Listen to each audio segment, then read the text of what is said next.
Yeah, I think, you know, there is still the possibility of that being flexed if they want to, but FoFo is the player that, based on, you know, his performances, we expect it to be in his hands. BLG going to answer quickly, and I like the fact that they're given a priority on a jungler towards WeiWei if they do lock in this Volibear. It can flex the top, of course, there is that option, but it just means that no matter what happens in the rest of the draft, you're guaranteed to have something that has that early pressure to be able to contest, because we saw how important that was in this series. Well, jungle and what we would imagine is Zeka on the Sylas for the third time in a row, locked in for BLG. Now, RA have an opportunity to give iBoy and Hong a nice bot lane. It did obviously sink it down all the way to the last picks in the last game, but they lock in the Thresh and Aphelios. But you have a rare opportunity now here for BLG. You lock in maybe your top lane, you can ban away a lot of the OPs. Your top side is what won you the game last time, but no, looks like they want to try and secure a nice support for whoever aiming decides to pick, so they go with the Leona. Yeah, so I actually really like this from Rare Adam that they picked up the Thresh early. This has often been banned in the second rotation, and you know, Aphelios was left open and available in the last draft, but there's a very big difference between Aphelios with Thresh and Aphelios without Thresh, especially since Tahm Kench isn't the same as he used to be since his rework. So this means you're gonna have an Aphelios you can shred these short-range champions you've already got from BLG, but also a safety net. And BLG take the Leona because she's just generally strong and a good engage option, but it's not actually that good of a lane matchup with the Thresh because the Flay can interrupt your Zenith Blade, the Lantern can get people out of a Solar Flare. So I like this from Rare Adam, and now they're targeting AD carries, particularly that Varus. You could also look to ban away the Ziggs. I actually think, you know, as much as maybe having the Sylas in the mid lane might be an issue in terms of AP, I think you can take Jace in the top lane. Volibear normally goes Divine Sundra in the jungle, so you're fine in that regard. And Ziggs is a really good matchup into that Aphelios, so we'll see if they opt to ban that one now. BLG has just been targeting junglers away from Leyan. I like this, though, from the side of BLG. They said, cool, we got away a lot of them. The Ezreal is going to be the ban away here from Rare Adam against something aiming is very, very comfortable on. But with the jungle pool as pinched as it possibly can be, Gwen, Viego, Olaf, Trundle, Lee Sin, Xin Zhao, and of course the Volibear being picked, there's not really a lot of champions left. Yes, we've seen more fringe kicks, the Shaco, the Kha'Zix, the Nidalee, which we've seen earlier today, but Nidalee won't have the same level of agency against something like a Volibear. Very difficult kind of setup to go for, but with the Ezreal and the Varus locked away, the Kalista slips through those bans. And this is honestly a really good kill pressure lane now for BLG. Yeah, you can see them toying with the idea of the Ziggs here, but it sort of serves two different purposes. Do you want that long-range poke and harass on the Aphelios, or do you want more aggression to really lean in on the punish on that Aphelios? And they go for the Kalista, really allowing you to challenge in that 2v2. Rare Adam now able to respond, and they're going to take the Nocturne. Remember, 11-13, he's super strong. Hasn't been nerfed yet, which we will see coming through tomorrow. And Stridebreaker also very effective. It looks like Leyan may be taking that in the jungle. They're toying with the idea of taking that Camille in the top lane. Camille and Nocturne are a really threatening combo, but we'll see what they end up locking in. Either way, I think Rare Adam in a decent spot altogether from their picks, but I think it's kind of like we had that Stomp game 1, Stomp game 2, and this is feeling a bit more even between the two teams. Yeah, with all the priority going now onto the jungle and, of course, into those big solo carry picks, we can see now that a couple of OPs get through on either side. You're getting a lot of priority as well into a lot of your lanes, and it could go either way. I think that Zeka, again, on the Sylas hasn't been terrible, but definitely hasn't had a massive impact in these fights. It has very much been about these junglers of Leyan and WeiWei, and then the Sett top going to be locked in purely to deal with that split push threat of the Camille.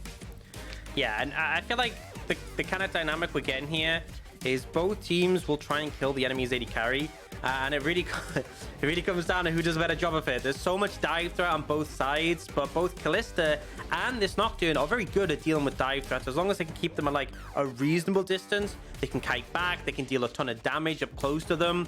And so, you know, I look top lane, BiuBiu's going to have the advantage early, but Cube will scale well. WeiWei's going to have the advantage, but Leyan will pop up for 6. I feel like, you know, it's kind of the early advantage are edging towards BLG in this one. They have the slight favor there, but once level 6 gets hit, I feel like Rare Adam will get a lot more momentum on things like that Akali, like that Nocturne, and that's when they can look to start answering back.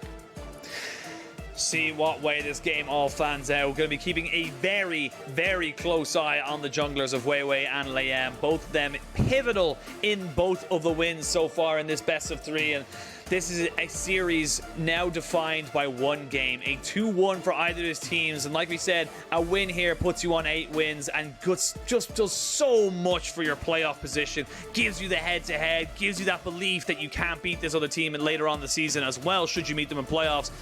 There's so much riding on this one game. Yeah, a lot on this one. And it's been a hard-fought series. Both teams with a pretty convincing game win. And I like to see there's just, you know, a lot of those power picks we see typically banned away have been left open as these teams have adapted. The fact that we're getting both the Akali and the Kalista coming through in this situation, I expect to see an explosive game, and there's a lot of champions where individual skill can really shine in this one. And overall, I think we're getting the most balanced draft we've had of the series yet, and I think that should lead us in for a pretty close game. We'll see how it all ends up going. Game 3 of this best of 3, Rare Atom versus BLG. Both teams had a stomp, and now they look to finish off the job. Very equally matched, both very heavy momentum teams, as we finally jump onto Summoner's Rift for the final time today.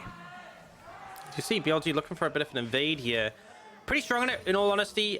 You obviously was going for the E from the Volibear just to find the slow, and then you have the chains from Zeka as an option, but won't be able to find anything there. Just putting a ward down on the blue, wanting to track this Nocturne.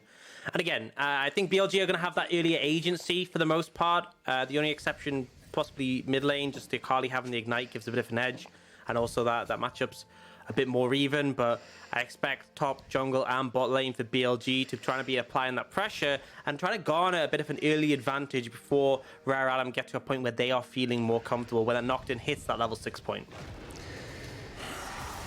And this is the big thing as well with the Nocturne. The Volibear has got agency to swap things up, to maybe go for a level 3 gank early on. You know, take red, take raptors, take blue, go mid or bot or mid or top or whatever way he wants to work it.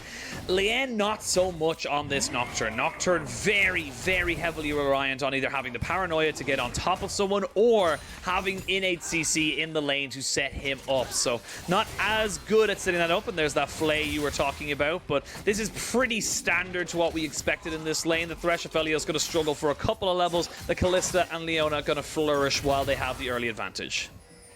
Yeah, absolutely. And we've been seeing a lot in this series, just Leona's, well, I mean, in general, in the LPL, Leona's leveling E level 1 and just using it to apply that pressure. And it's like the proc damage from your passive is pretty significant at that point.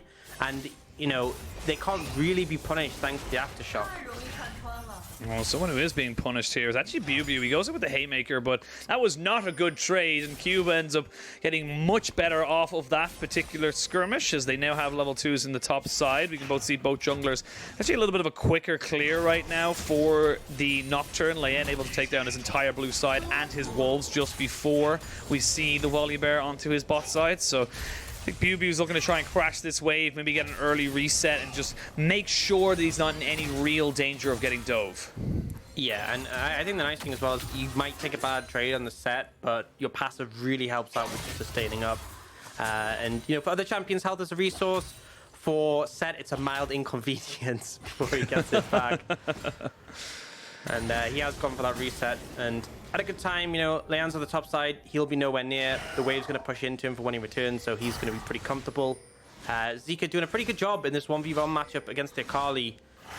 Traditionally, a lot of people have seen this as a bit of a skill matchup between the two. More recently, I think it's still quite skill-based, but I think the Sylas has a bit more of an edge than he used to. I felt like the Ignite might swing things in his favor, and speaking of swinging things in his favor, Leon's showing up. I'm not sure you can really do anything here. Zeka's positioned quite safely.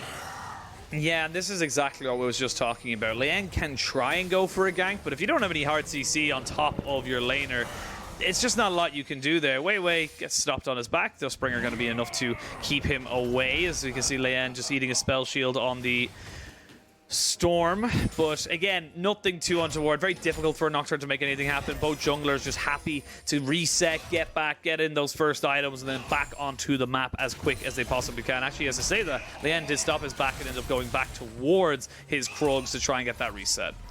I think we're kind of seeing the difference is that Leyan just wants to farm as much as possible up to 6. WeiWei wants the early impact. He wants to have his boots there, so he has that extra movement speed, has the extra cooldown reduction, so he can try and find some windows. Now, TC Cube is going to reset and TP back in with the Sheen. You know, this actually puts him in a bit of a vulnerable spot, because if he gets ganked here, he has no way of getting back to the lane. And WeiWei is in the vicinity, so BiuBiu, you can go for a trade here and try and get some damage down on a cube, potentially set him up to be in a vulnerable position. This is the timing to do it when your jungler is on your side of the map. And they see the pings going down. Cube will drop down that wards, or not actually quite dropping it down just yet. So they still know, though, there is a very high likelihood that this Volibear is around this top side. We do see the Sett finally going for that reset after taking that cheater recall to get that early Doran's Blade, and now can just get himself back into the lane as quick as he likes. Zeka, though, taking a very unfavorable trade. FoFo not quite level 6 to have that perfect execution. And now BiuBiu just really putting down a lot of pressure on the Cube into this matchup. Yeah, and a big thing with this matchup is landing your Haymaker with the true damage. And the reason why that's so important, I mean, it's always, like, valuable, but the reason it's so important in this matchup is when Cube trades with you, he gets that physical damage shield. If you land that final Haymaker, it essentially ignores it, but I'm going to hold that thought. We see... Yeah, never mind. Just steal the ult, dash away. Okay, see ya. WeiWei, though, looking, but won't be able to find anything. But yeah, as I was saying, so we saw in that last trade between the two, BiuBiu didn't hit him with the center, and as a result, it just didn't really do anything other than, like, finish off the shield. So definitely important to find that advantage. Now, Leon's looking. This is a level 6 Sett, but 6 has been hit by this Camille, so could trap him in place, but I think it will just back up. It's a hard target to try and gank, in all honesty. It really, really is. Even if you do land the Hextech ultimatum down on top of him, if you just step behind him, then he just ults you out. You're in the turret range. There's so many things you have to think about. And while the pressure of Leyan was being used on top side, BLG used that opportunity to then take themselves out into this dragon. They're going to be able to take it. iBoy feeling frisky, but not frisky enough to continue with the Scuttle Crab contests. And this is just a much more tempered game from both of these sides. Neither really coming out with a huge advantage. There's slight wins here or there, and it's a lot more tempered than we saw in the first two anyway. And I think that's really good for Rare Adam, because we said, you know, pre-6, some concerns. Leona and Kalista, a pretty aggressive lane. The Volibear has that early agency. So far, nothing's really come to fruition. BLG just not being able to find too many windows to apply pressure. Now, Leyan's at the level 6 point. Obviously, FoFo has had his ult for a little bit of time. It's about to come off cooldown. These champions are getting the agency they need to make an impact. And now, anytime you go for a play, BLG has to be like, right, could Nocturne be in the vicinity? Could a Paranoia fly down? And you have to be concerned about that. You really, really do. And everyone just taking their time. No one wants to go too crazy right now. iBoy trying to get in position to take up the plate, and he will. Will take a spear in the back and a Ren just as a payment for his 160 gold.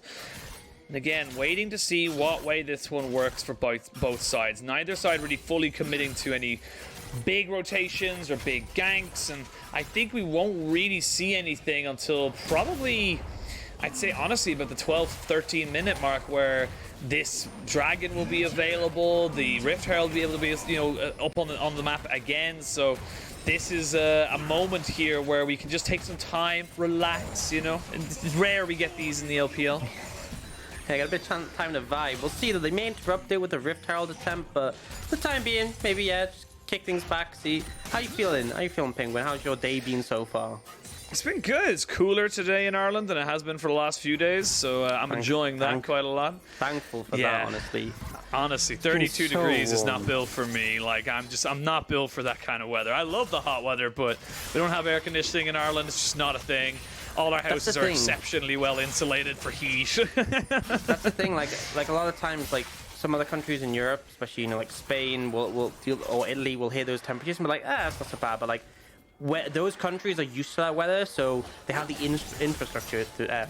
Whereas Oh, ppgod gets hooked and has to use the Fate's Call to keep him alive. FoFo jumps in. There's going to be the paranoia to try and dissuade any other re-engage here from BLG. They started the Rift Herald, but it is going to have to reset off the back of that. But now big cooldown down. Another great hook, but it is onto BiuBiu. Not exactly the target you want to be grabbing. While this has all been happening, Cube has been pushing in the top side. He was quite enjoying our conversation about air conditioning because he didn't want to be a part of this fight at all. Now we can see a fight coming in. ppgod jumps on top of them. Great flay to try and disengage. The Rift Herald down to about 4,000 HP. That's a really, really good ultimate and enough to secure first blood. Rare Adam were patient and they were rewarded with first blood in the Rift Herald.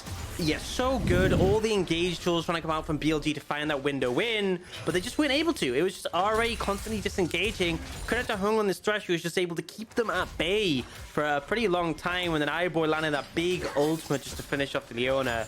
Just really patient, excellent play from Rare Adam. And considering the pace we've kind of seen in the other games, it takes a lot of restraint not just to rush into these things. And we can see they know that BLG have a long time on this Herald. That's that play so good. Just disengaging ppgod. And then, you know, BLG keep taking harass, keep taking poke. This ult comes down, 4 members, and then that auto from the Calibrum with the chakrams just to finish off the Leona.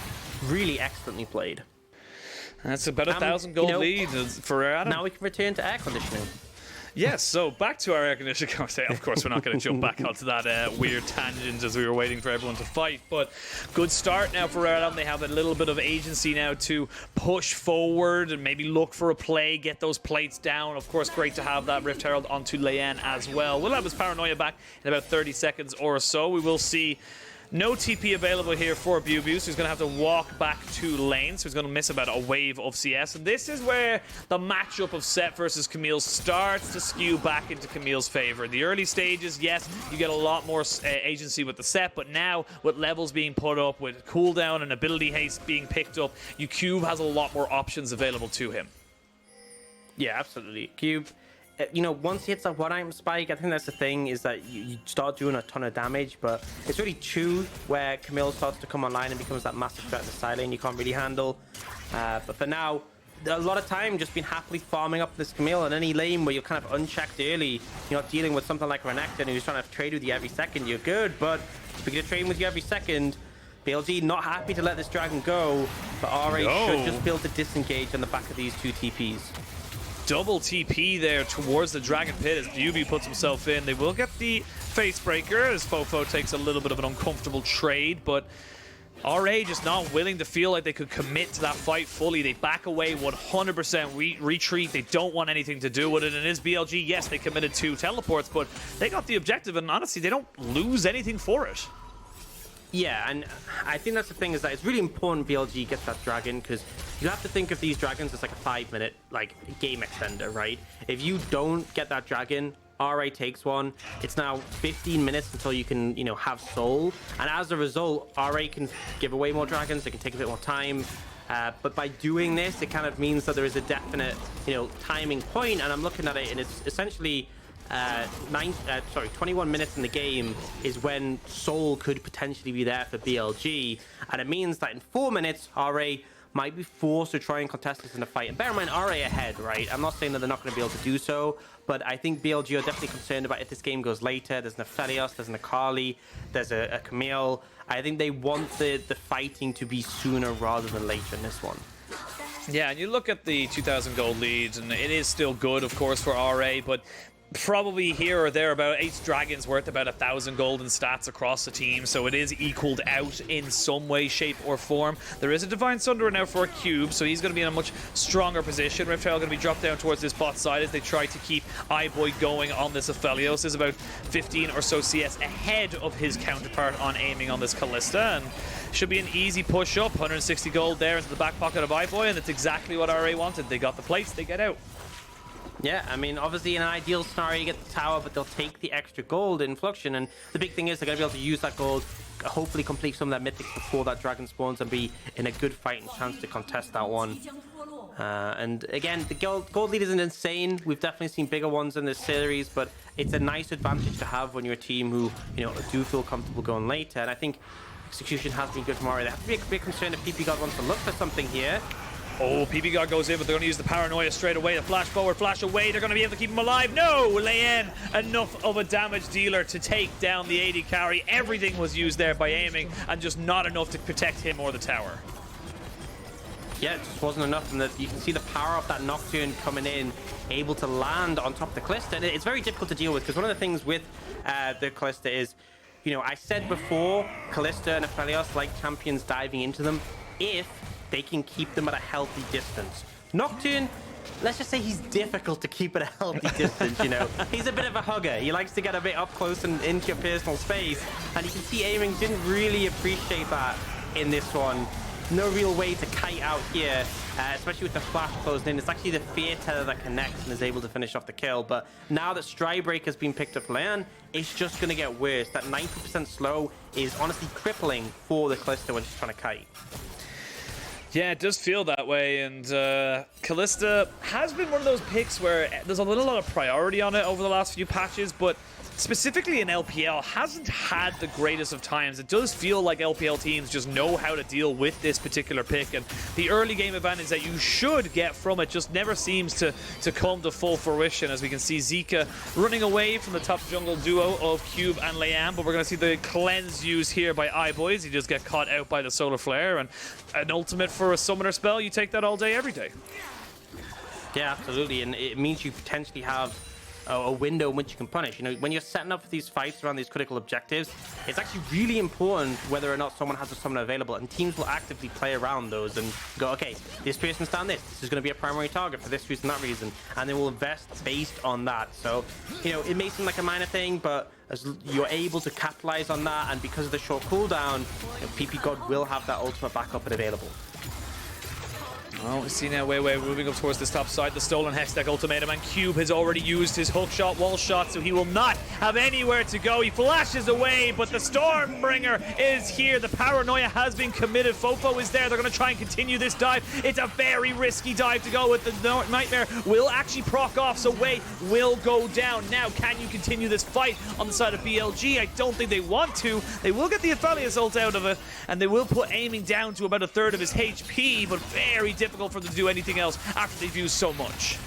Yeah, and the important thing here is you take down the jungler there, your top laner's got TP and died sooner, so Cube can join the fight far sooner if you need, and it's going to mean that RA are just able to pick up this Herald. However, this is going to cost them a lot of time. Leon's low on mana, no paranoia available, no perfect execution from the Akali. BLG are just going to beeline straight for that dragon, and honestly, I don't know if RA will be able to necessarily contest this one with the lack of ultimates to have available. We'll see. You know, they still have a gold advantage, but obviously they just picked up more gold there and weren't able to spend it. So I think BLG should look to secure this third dragon here, although the Herald might stop them in their tracks.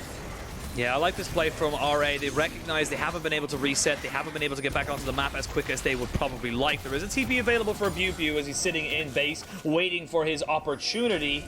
Rift Herald goes into mid, so as does the TP, so this is going to be a full-on fight. You would love to go back and spend some of that gold. Yes, it's a 4,000 gold lead now for RA, but about 2,000 of that is just sitting on them, not really using it. They're just unspent gold, and now with this dragon spawning, you've got the Rend, you've got the ideas here from the side of BLG. Let's see if they can go for it. Hook does land, that's onto the Sett. BiuBiu able to keep himself alive. He does get himself out there as the paranoia coming back in. BiuBiu has gone down. Hextech momentum is there. The Nocturne has been traded. They're jumping back in on top of this. It's going to be a 2-for-2 trade. It's very, very scrappy as BLG are heading for the hill. Flash hook, but the cleanse is good, but not good enough. Double kill here for the Aphelios of iBoy, and that means that RA should feel comfortable to come back to this objective and stop the stacking. Yeah, RA bought enough time for the ult to come back up, and the teamfight execution was absolutely there. They deny that third dragon, and this is where things start to look a bit dire. This dragon adds 5 minutes on to that contest, and the thing is, you know, I'm talking about this from like a best case scenario for BLG. It's like, if BLG get every dragon, then in 10 minutes they can have Soul, and obviously RA want to stop that. But the thing is, RA is so strong now, I don't think they even really care about BLG looking to sort of force them to fight. They are taking these fights, and they are really doing well with them. You can see here, this engage comes in. Everyone's clumped together from the side of BLG, and the AoE damage coming out from the Akali, from the Nocturne, does so much work. And even though it's a 2-for-2 initially, everyone from BLG gets chunked out, and then as a result, they're able to just to collapse and take at aiming. But honestly, even if aiming lives there, the health bars are too low. It can't move back in on that dragon, and they end up losing it. And on top of that, we start to see the items coming in, a lot of like gold being spent. Morella Nomicon for FoFo, drastically going to shut down the sustain of aiming and Zeka. And on top of that, Runans for iBoy. You know, I look at the composition of BLG, very short range. There's a lot of value you're getting off this second item. Yeah, big mistake there from BiuBiu. Just didn't respect the hook and the damage that could come out from RA after he got hooked. So he ends up flashing anyway afterwards when he's already taken about 2/3 of his health bar down into the dumpster. So a little bit of disrespect there from him, and really needs to find himself in a much better position. Didn't even get the showstopper off to try and get anything going for him. And just a very good fight coming out from RA. We can see now BLG falling behind, 4,000 gold, 4,500 gold realistically, but there is still opportunities for the side of BLG. They just need to try and find some way of killing this Aphelios, because 3-item Aphelios, as we said a million times on a million broadcasts, is scary. Yeah, absolutely is. I mean, especially, you know, whenever I see Aphelios, I always think about the composition he's facing into. Long range probe comms, you can see him, you know, even if he's fed, not finding too much value. But it comes like this, like the win con of BLGs go in, but you're going into an Aphelios, you can just shred everyone who comes near him. If you don't instantly delete him, you will get massacred, and that's the scary thing about this. RA can kind of pick and choose how they want to fight. They can dive in, they can use things like the Paranoia, the Hextech Ultimatum to lock people down and have iBoy just freely auto, but if BLG try to engage in return, you know, Camille, pretty hard to pin down. Nocturne has a spell shield, obviously. FoFo, I mean, Akali, I don't even say it. You know how hard that champion is to pick up. And there's that Lantern. And it kind of feels like because of this, RA set the tone of the fight. And I think this is why BLG needed that early advantage to come in. And now that they are behind in gold by about 5,000 at 20 minutes, they haven't been able to secure that third dragon. Things are looking rough. Very rough. I feel like I'm casting with a dog right now, how rough it's been sometimes with you as yeah, honestly, like you've 2 items versus 1, like you mentioned on the AD carries. You've almost got 2 items now onto the Camille, as we see a hook, Paranoia, Leyan with iBoy and Hong, going to be very easily dispatching ppgod.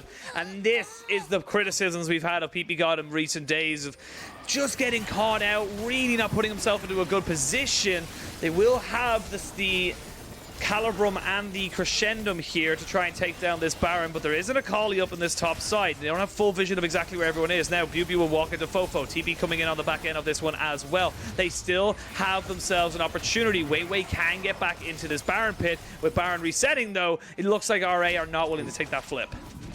They're happy just to take the teleport. You know, they got the pick on a ppgod, and after the pick, they use that to leverage a teleport from the opposite side. You know, when you have Cube in one lane, FoFo in the other, who are both massive threats in their own right, eliminating these teleports from BLG is actually a massive threat. And now you see BiuBiu has to make his way down bot lane, where formerly we saw Zeka, because they need someone to answer who can assist on the other side of the map. And I just love the restraint from RA, because why coin flip it? Why go for the sort of smite contest between Leyan and WeiWei, especially when WeiWei has, you know, his flash and his ultimate, makes him very capable of sort of getting close to the pit. So I think they make the right call. They get a small advantage, they leverage it, and now they're looking towards this dragon, I believe. Although I think first and foremost they want to just re-establish some vision around Baron. But again, this is another excuse to fight for RA, and with this massive gold lead they have, they should feel very comfortable to look for it. I mean, this is do or die right now, I feel, for BLG. The Aphelios not quite on the Infinity Edge, but you have just finished up the Guinzoos, and you have 2 stopwatches here for Zeka and aiming. So you are in a good position of power. Cube is going to be untouchable in a side lane, as is FoFo, to be perfectly honest, as he's now pushing into that top side. Didn't take Flash, has the Ignite instead. ppgod does not get caught out by Hong, who has been 100% on point with these hooks. I really do want to call out a quick little item choice here from Hong, gone with the Mikhail's Blessing to try and make sure that even in a world where iBoy does get caught out like this, they're not going to get caught out completely, as iBoy now flashed onto, but there's no Thresh there. Hong isn't there. He does get the Lantern though off of the flash. There's going to be the Paranoia and the teleport coming in. There's a great hook to start this one all off, and there's just too much damage off. Nothing for BLG to do. Leyan and everyone just doing as much as they possibly can. Everyone will pretty much fall for BLG, and there's no way they can contest this dragon anymore. Yeah, I mean, Cube trying to chase down aiming. But Shift, actually will find aiming here and take out the Kalista as well. It's a 4-for-1 in favor of Rare Adam. And I'm going to be honest, I think that was the right approach from BLG. They go for the flank angle because clearly running at RA doesn't work. They ult the Aphelios away, but unfortunately the follow-up wasn't there. The Flash Lantern gets him out, and this was kind of critical mass for BLG. This was like the point where you had to find that favorable fight, because losing this, again, the soul is just, it's not even a talking point anymore. It's too far away for BLG. More gold for RA, and we can see, I mean, this was the right call. I honestly feel it's just a follow-up. Not quite there. The face breaker from BiuBiu maybe a little bit delayed. And then you can see this return engage. The AoE damage there with the AoE slow from the stride breaker. So effective from the Nocturne. And then Akali just has free range to just decimate. And sure, aiming gets a kill onto Leyan, but his job is done already. This game is starting to flow away from BLG. It was close in the early game, but slowly but surely, RA have chipped, and now find themselves with nearly a 8,500 gold lead. They are in such ascendancy, and it's just going to get harder and harder because there's just nowhere for you to go. As my voice decides to crack out right as this fight just come in, and I feel like BLG, they're left up. They have no hopes or prayers. They need a miracle at this point. Yeah, and honestly, they need iBoy to overstep. I think that's the critical thing. There's a very limited window when his flash is unavailable. I think they need to start a fight on that, kill him, get that shutdown, and be able to take something off the back of that. Because right now, it's looking dire. You do not win front to backs at all because it isn't really a front to back. Your backline just gets dove instantly. The Nocturne, it's just you can't really prevent that engage, and that's the thing. He's like a win more champion. When he's ahead, he can just dive straight onto you. Is strong enough to do that AoE stride breaker slow at 90% initially. Remember on this patch, we only have to deal with that for one more day. Thankfully,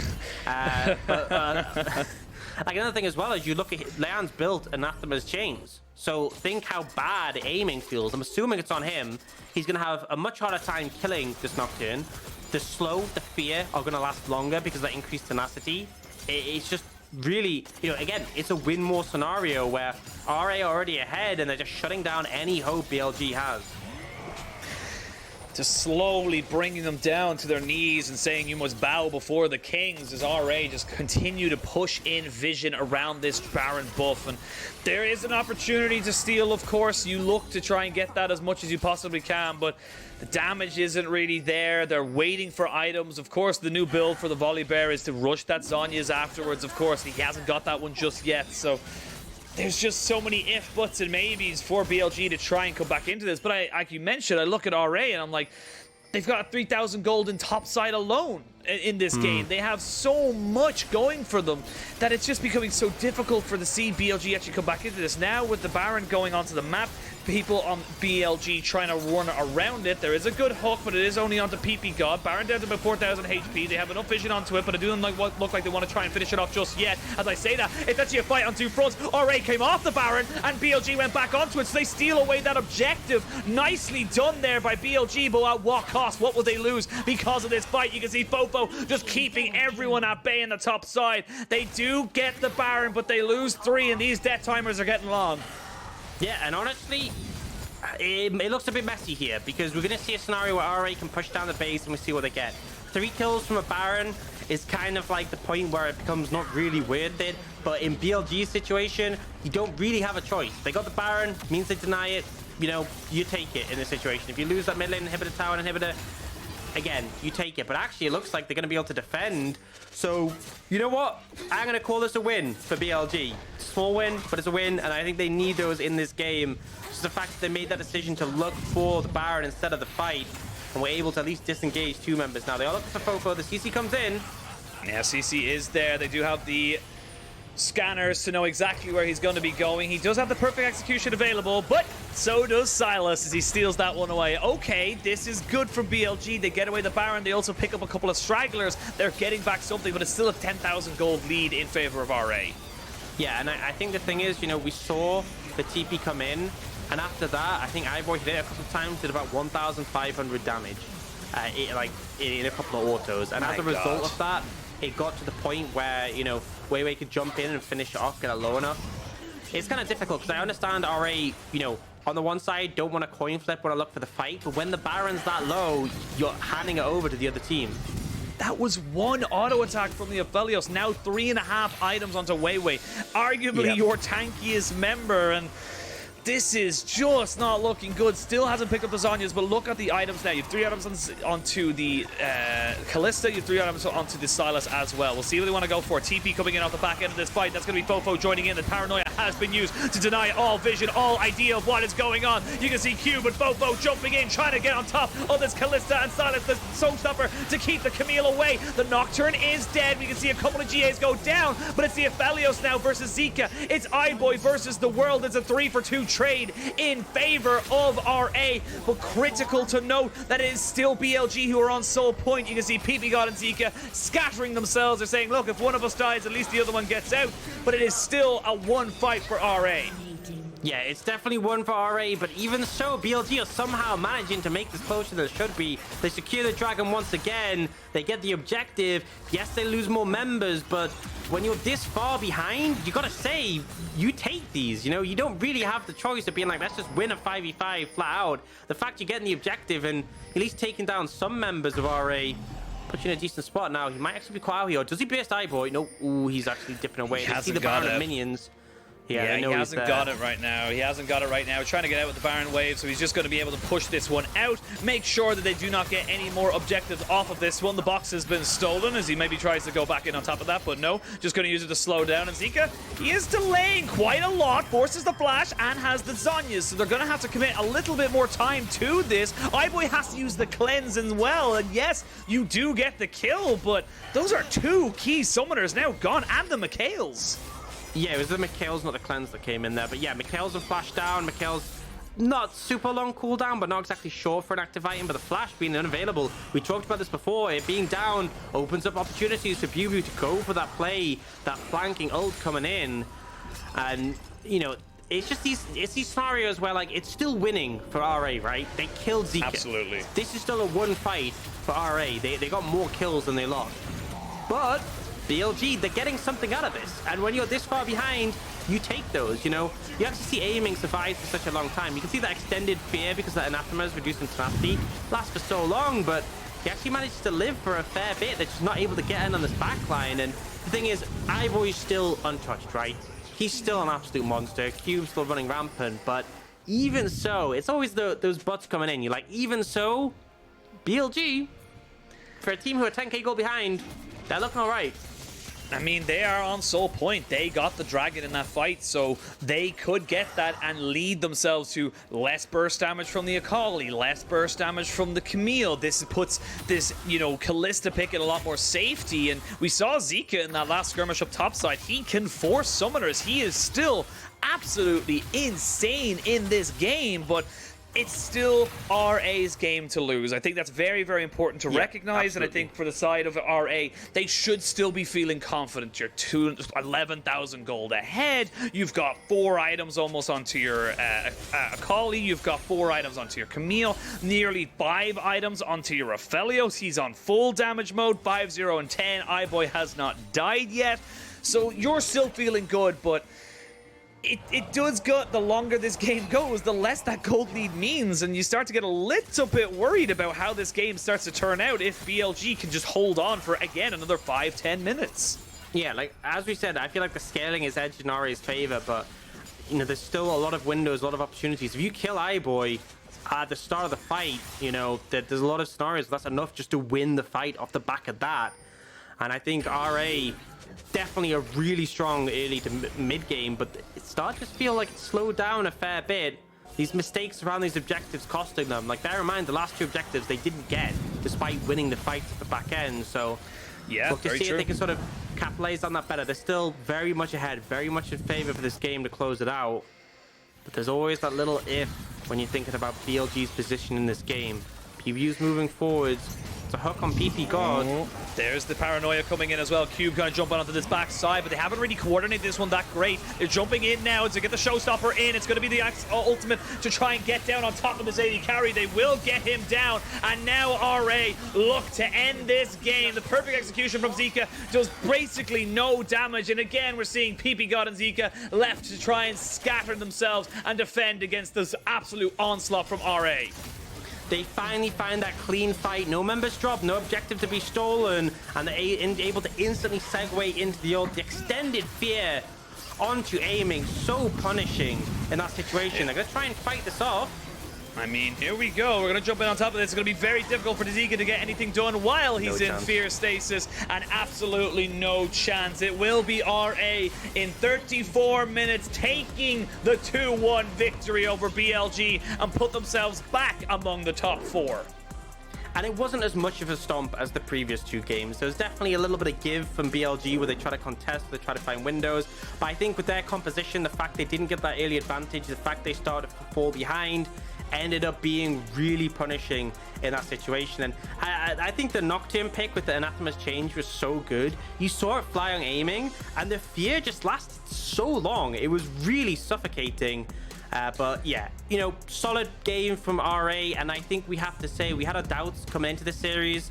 Their recent form hasn't been ideal. They really needed this sort of confidence boost, and I think this is the sort of game where this sort of series where you can take that confidence boost. You know, BLG are a good side, and this was a hard-fought but convincing victory. Absolutely, and that puts them now up to 8-4 in the standings. They join the likes of FBX, they join the likes of LNG on that top 4 of the table, and puts a little bit more distance between them and the rest of the chasing pack. For BLG, though, they now drop to 7-6. They will go down a couple of places now in the standings, and this is why we're so caught up on everyone's position, why we're so putting so much emphasis on, you know, every game coming into the last few weeks of the split, because one win, one loss can be the difference of you getting into top 10 or even you getting into top 6. It's that close. Yeah, and we can kind of see how much damage in this game, by the way, iBoy was able to do. FoFo as well, though, and it really felt like iBoy was just, I mean, he literally was, by the way, but it felt like he was just untouched throughout the entire game. Yep. And I think we saw this Kalista Leona come in, and it just felt like they were permanently threatened. You know, the Kalista in particular, they weren't able to find that agency in the laning phase. I don't think the draft from BLG was bad in this situation. I think that's something to be said, is that the previous 2, I felt like a side had an advantage coming out of the draft phase, but here, I think it's just BLG didn't hit their win conditions, didn't find that early agency. It was a slower paced game than the previous 2, and as a result, you know, we saw RA lean into the spikes and able to really execute on the back of them. And if you look at the goal graph, as much as we sort of talked about those moments where BLG were finding fights that they would lose, but they would get something out of it, it was still very much like a heavily gold-favored game towards RA. It was just a bit of a mistake around some of these objectives. Honestly, it does feel like that, and BLG tried their very best, but we got to talk about our MVP from game 3. It was hung on this Thresh. He was just so damn good. His hooks were pivotal at making sure that priority carries were put under pressure at all times. And I think as well, we're talking about iBoy as being untouched. This really came from having this Thresh and being able to peel consistently. A lot of times just, you know, landing those hooks, providing that pressure, but also being available to peel and keep iBoy safe consistently throughout this game. It really, really was. And you can see the fight's almost won before it starts. That hook onto the Sett. This was as even as a game was pretty much at this point once we started getting those big objective team fights. And it was just hook after hook after hook. And teams are showing time and time again that they have a massive proficiency on this Thresh. Thresh is something you have to respect. Not even just with the Aphelios, but with any AD carry you want to combo with it, because it's so good at just facilitating the rest of your team. Yeah, and you know, we saw a lot of great hook moments there, but I think as well there was the lantern moments, the flame moments. I remember around that Herald. There's also when we saw that flank from BiuBiu and the flash lantern got iBoy out. I think that's why we see such strength in Thresh, because you can play that more aggressive or that defensive role. And I think that the true sign of a great Thresh player is when you can do both so seamlessly.